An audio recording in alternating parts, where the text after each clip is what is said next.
Hindi na ako pwedeng umatras.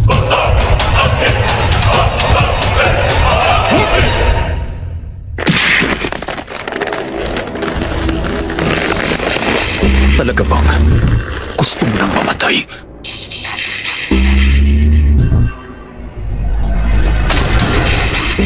Para sa hari, ang nilabas niyang poot, maiahalin tulad lang sa pagwawala ng isang maliit na bata at wala na itong anumang epekto. Para kay Nether, sapat na yun para lumayo siya ng 2 ulit mula sa hari. Matindi ang aura na naramdaman niya. Pakiramdam niya iinsulto siya ng hari at parang pinagtatawa